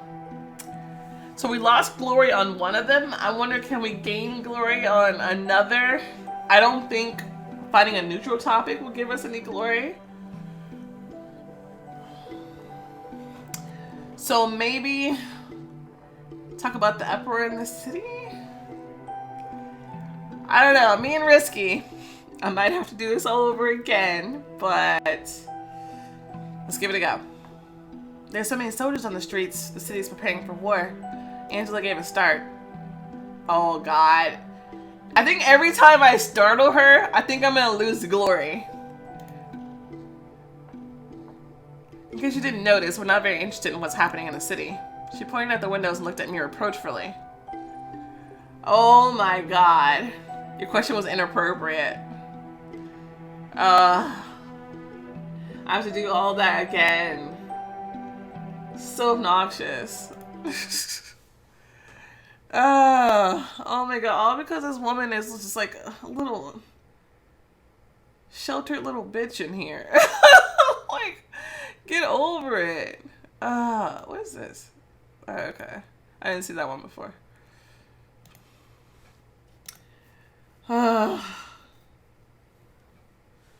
I'm annoyed. And we're back again for the third time. Super fun. Yeah, I just realized I'm gonna replay this season anyway because there were a few choices that I'm not certain on and I might want to change back in some of the earlier episodes. Oh.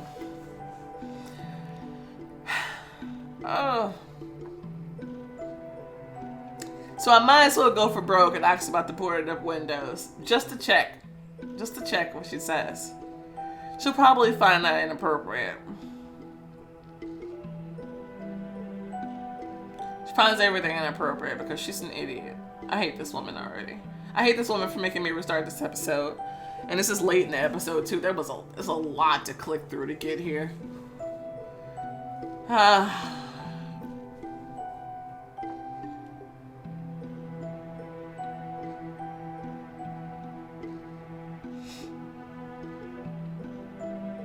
You know what?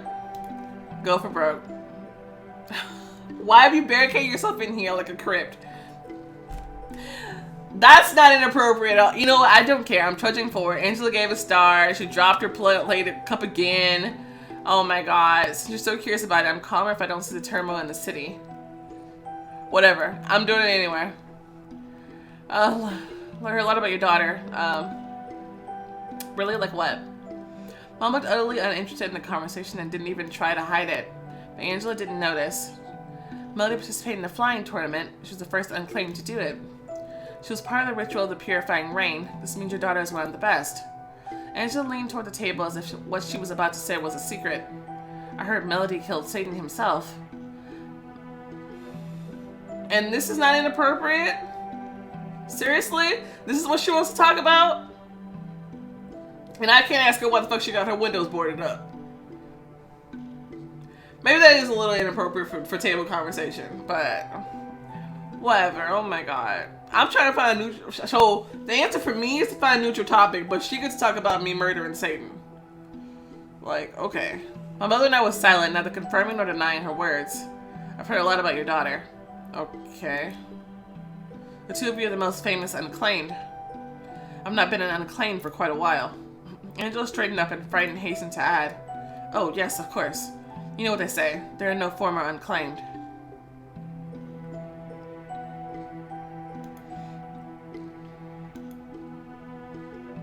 I certainly don't think so. I don't care what you think.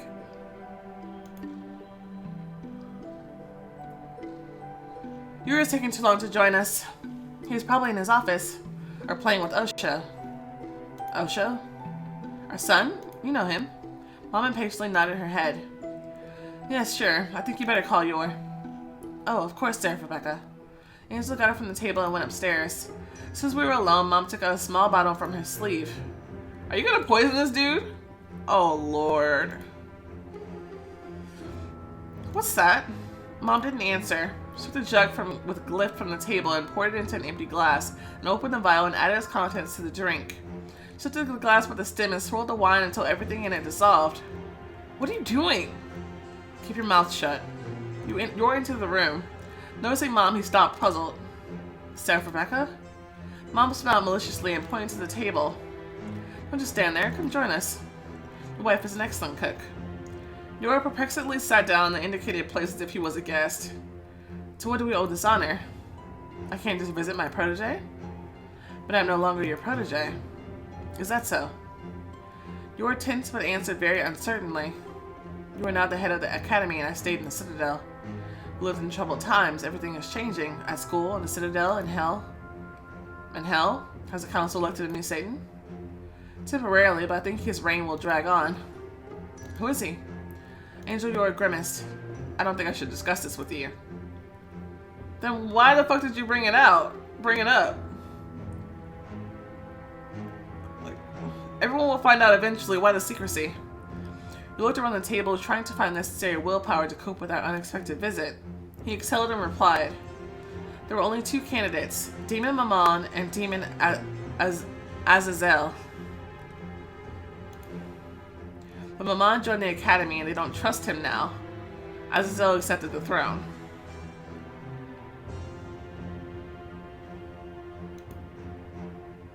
Azazel? He's so old. Despite his age, his mind is still sharp. He's just convenient for the Citadel. No one likes inconveniences. Mom pursed her lips but quickly regained her composure. You haven't touched a thing. She raised her glass. Let's toast to our meeting. We haven't seen each other in so long. You distanced yourself so hastily once I joined the academy. As you know, the Citadel needs me more now. Drink with me.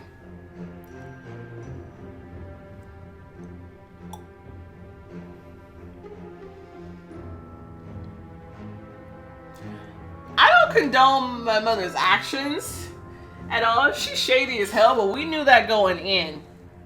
And honestly, I don't like this guy or his wife. I kind of feel bad though because he had a kid.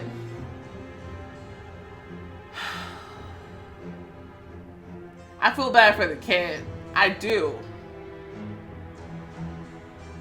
And leaving him with Angela, that almost seems like a curse. That woman is like... She'll have him locked in his bedroom this whole time. Like...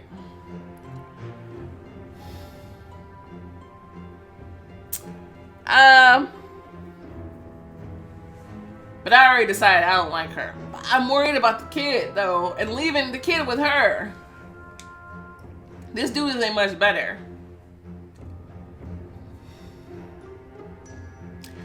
You know what? Like I said, I'm replaying this anyway. We might as well see what happens. I'm gonna see if she convinces him. Your choice influenced history. History? What? Oh no! Oh no! Why history? Oh guy dying?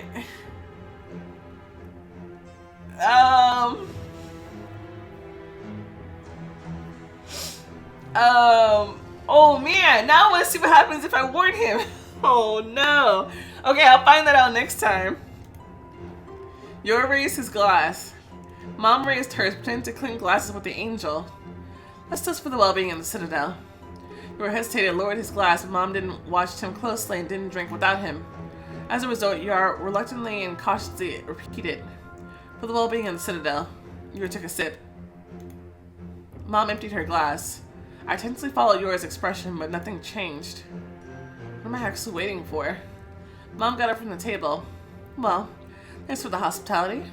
Are you leaving so soon? I'm afraid we have to go. Yor, will you see us out?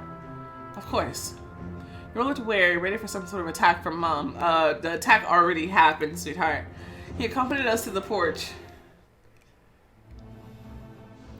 You have come to my house. Can I take that as a threat? I don't know. What do you think? I'm not afraid of you, and I will not back away. I don't like this. Yor looked at Mom gloomily and defensively, but something that made him flinch recoil. He now seemed scared and surprised. What? What? Blood gushed from his mouth.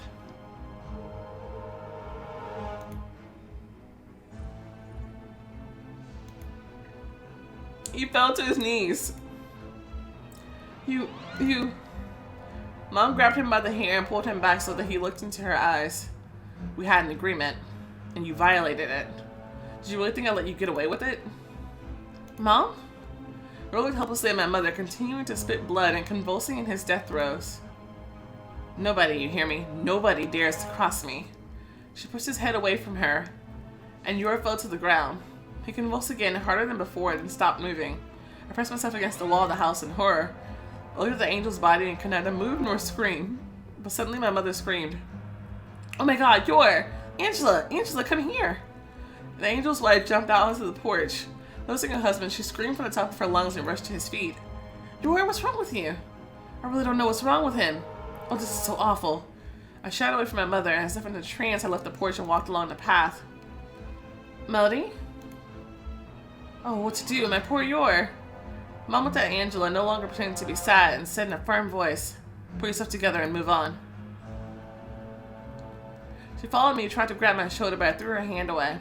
The sky rumbled as if nature had mirrored my mood. Melody. I soared up, flying aimlessly somewhere. Anger, fear, disgust, and all-consuming horror seethed in me. Suddenly, I felt exhausted. A cliff flew in front of me, and I rushed to it. Mom stopped next to me.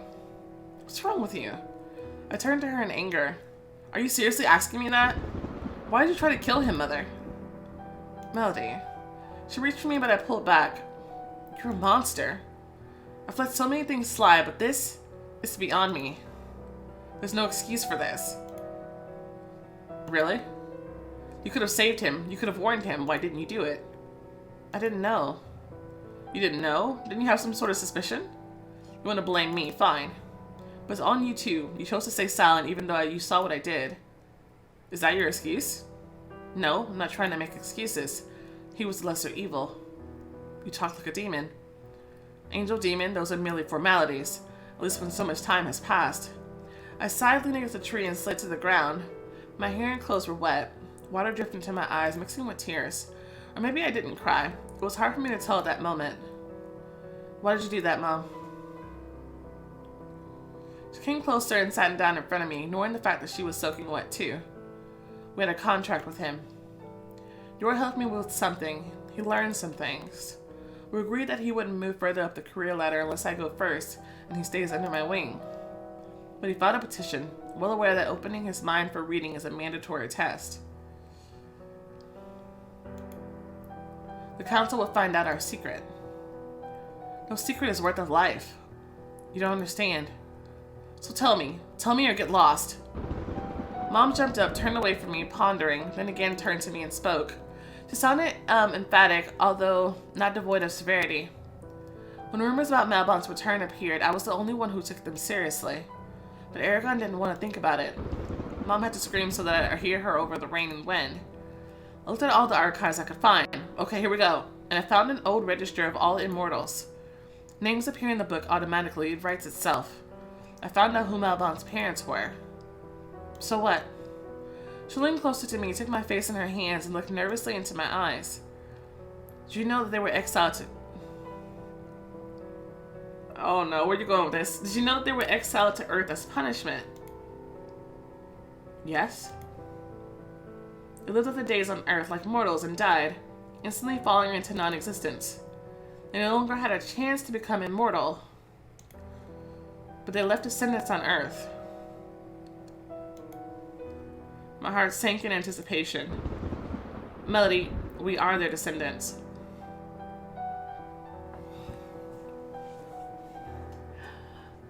Okay.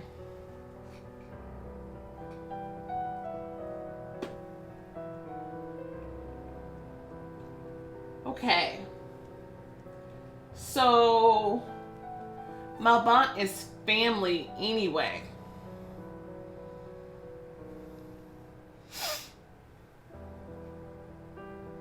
So, yeah, no romance there, for sure. For sure. Okay. We know that. Now. Oh, okay. But what does that mean, though? That might explain why I'm a vessel for him.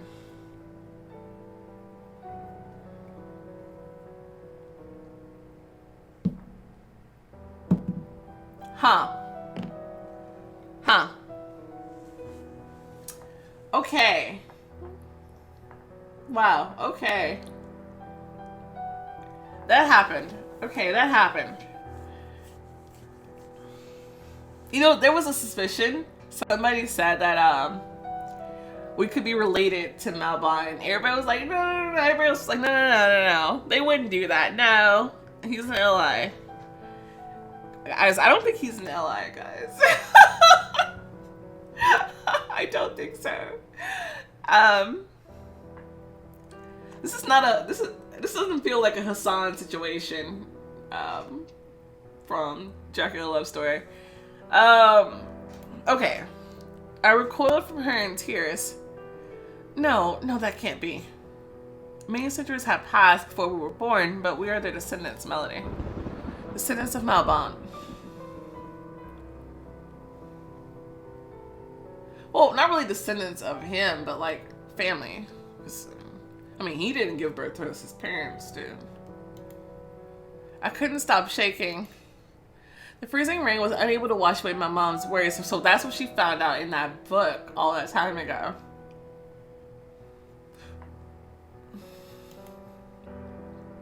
Yor learned our secret.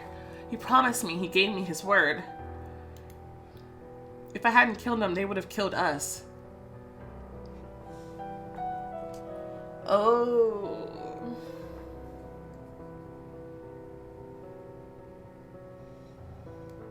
So, I was thinking of not letting her kill him next time. But now, I don't know. The last thing I want is more moments with the people from the Citadel. Eragon doesn't want revenge on Malbon, but he's determined to destroy the illegitimate children. You think that would include us to his mind? You and I are too much of a threat for him. Do you understand what I'm saying? She shook me so that I came to my senses and heard what she was trying to convey to me. It's not just our lives at stake. We're not the last pawns in this fight. Yor's life was less significant than ours in this equation. I don't know about that, but you said we're not the only ones. Who else?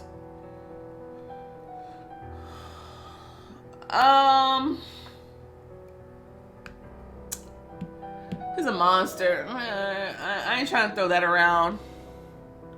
I don't know if I get you.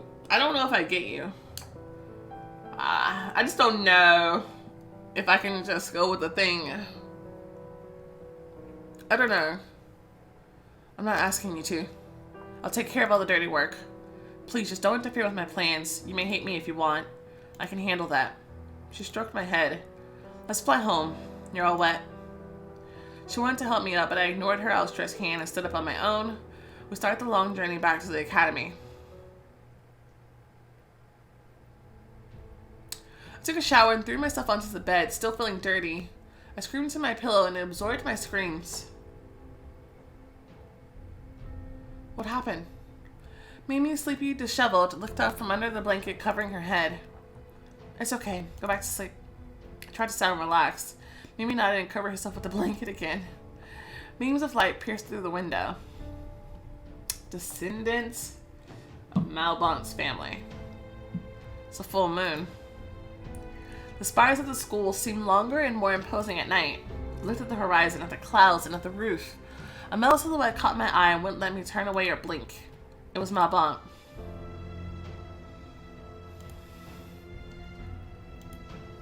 He stood still on the roof and watched me. I opened the window and flew towards him, drawn by some inexplicable impulse. My feet touched the slope of the roof. I stopped. Malbont didn't move either. I took a few steps forward and finally found my voice. What are you doing here? Aren't you afraid of me? This is just a vision. I know it. It came so close to me that I could smell his skin. Yes, it's a vision. His hand froze next to my face. But I can hurt you. His cold finger touched my cheek. I felt it as if it were real, and I shuddered. He immediately lowered his hand. We're distant relatives. Did you know about this? So distant, it doesn't really matter. It's kind of true, but still a little weird. Malbont's on the very edge, dangling his legs.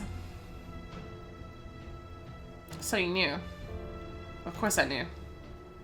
You killed me. I was nothing but darkness back then. And you were just some mortal to me, whom I've never seen. You were all just bleak faces to me. Pawns. I need to kill as many pawns as possible to check and checkmate the king. As simple as that. So our family ties are the reason for everything. Yes, your mother's abilities are the result of the blood of immortals running through her veins. But it wasn't as prominent in her cases as in yours. I'll give her that. She achieved a lot due to her perseverance and stamina. Some of my power remained in you for the same reason. Anyone else would have died, but not you and not your mother. Is that why you want me on your side? I was also sat on the edge of the roof, keeping my distance from Malbont. I'll fight against you. I'm not on your side, Malbont. I said it simply, honestly, just as he had spoken to me. And he answered simply with the same sincerity. I don't want to be your enemy. Malbont stayed at the building. For a moment his eyes lingered on the tower, but abruptly as if forcibly he shifted his gaze. When I was little, there was a town here where the academy stands now. Back then they only talked about building the academy. He looked at me. You came to this world so late. Is this romance music? For you to be born, my parents had to be exiled. Fate always finds a way to mock us. What's the matter with you? Are you saying goodbye to me? He looked up at me again, as if surprised that I could read him. A war is coming. You can die, maybe even by my hand. You talk about it so easily. I don't want to seem like I'm someone I'm not. He got up and looked at me imperiously. My leg slipped. But Malbont managed to grab me around the waist without showing any sign of emotion. I killed you, but I gave you immortality instead. Human life is worthless. It's like a trial version of something bigger. And yet I apologize for that. I apologize for every death I caused that hurt you. Is she trying to say you apologize for killing 80? I'm still not over it. I'm still not over it.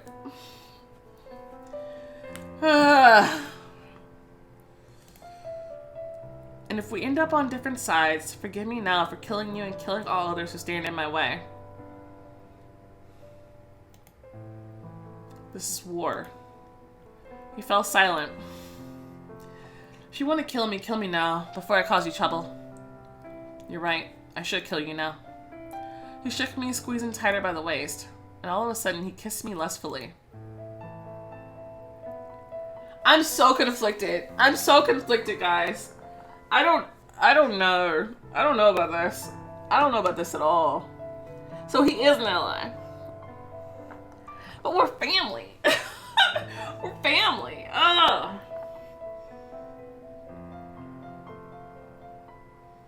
And I'm still mad at him for killing 80. I'm still not over it. I don't... Oh, guys. Guys, help! I'm gonna have to put this episode on its own. I'm just taking my time through this episode. It's been something else.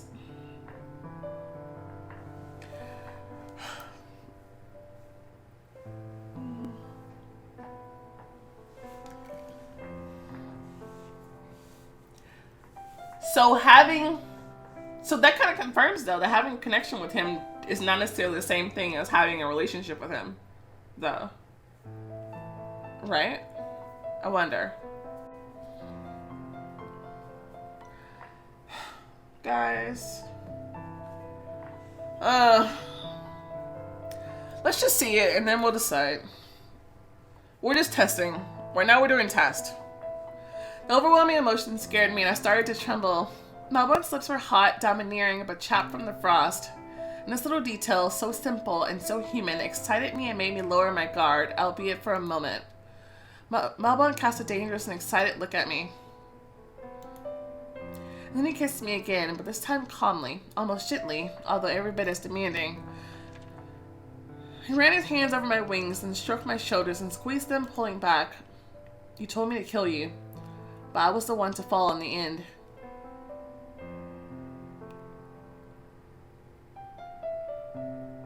You told me to kill you, but I was the one to fall in the end.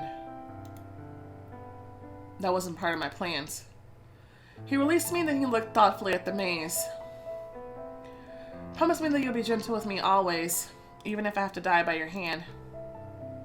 Why are you asking me that? Because I can't stand your cruelty.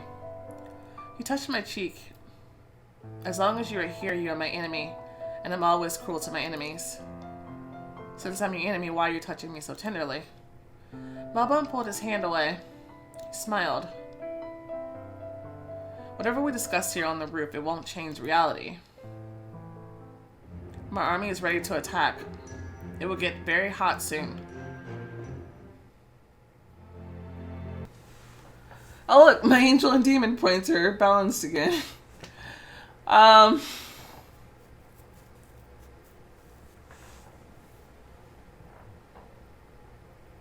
Okay, what do you think? Too distant a relation to matter? Or no? Or how do you feel about him killing 80, even if he apologizes for it?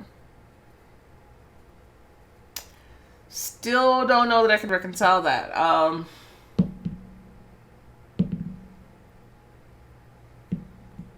But you know what this means? I need to go back to my original choice if I decide that I can't do this with him.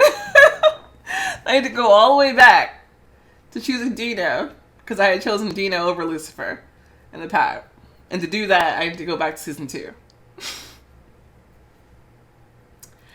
Ha ha ha ha ha ha ha ha ha. And what happens if I say that I'm not his enemy?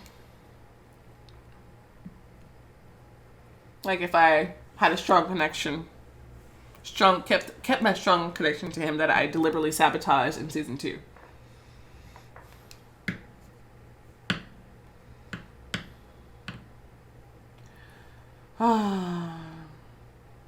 Okay. Tell me how you played this. I don't know how I feel. A lot happened there. Descendants of Malbon's family. I explained why we're special, and it wasn't just random chance that we ended up being his vessel, and that's what she found in the book. Finally got those answers. I feel like we have answers to most things now,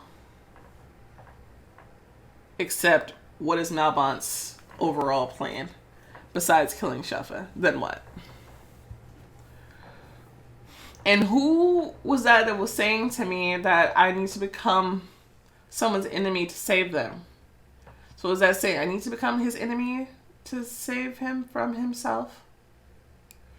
And how many people am I going to allow him to kill along the way to trying to save him? How about that? I don't know. Let me know. Now I'm very confused. I thought I had my mind made up, but I'm confused again. This time around. I don't know. But anyway, I'm going to end this part right here. This is long. This is a long episode. Okay. Thank you guys so much for watching. If you enjoyed this video, go ahead and show that video the like button, some love, subscribe to see more content like this, and I will see you next time with more of this holiday update. All right. Bye.